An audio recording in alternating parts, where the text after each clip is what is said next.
છે? આ ફુવા છે ભાઈ, એને કયો ઈ ક્યારના નાકમાં આંગળી નાખે છે ભાઈ. આવા ઉઘરાવેડા કરવા હોય ને તો મારે ફોટા નથી પાડવા. મને પૂછ્યા વગર કોઈ દુલ્હનને ટચ નહીં કરે. ઓલા ભાઈના મોઢામાં રાઈનો દાણો છે, કોઈ કાઢી દે હે? બેન અહીંયા ધ્યાન રાખજો, તમારે ખાલી એક્ટિંગ જ કરવાની છે, બાકી બધું હું સંભાળી લઈશ. અહીંયા મારી સામે જોવો બેન. ઓય આ ભાઈ કોણ છે? આ દુલ્હનને જો હક કરે છે. મેં ખાલી દુલ્હા દુલ્હનને જ હક કરવાનું કીધું તું. બોલો અહીંયા તો કઈક સીનો જ અલગ હાલે છે.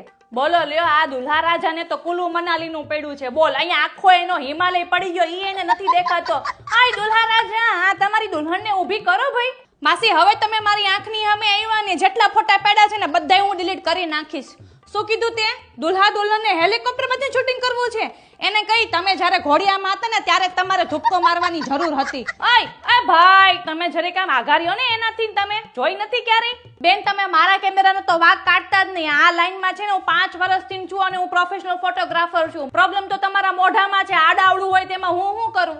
આ જેના લગન છે એને હરક નથી ને એટલો તો અણવરને હરક છે. ક્યારની ઠેકડા મારે છે ભાઈ. તમે જરીક એને કયો સ્ટેજની નીચે ઉતરે તો હું કઈક દુલ્હા દુલ્હનના ફોટા પાડું. હું અહીંયા કે પ્રાણી સંગ્રહાલયના ફોટા પાડવા નથી આવી ભાઈ. હું પ્રોફેશનલ ફોટોગ્રાફર છું.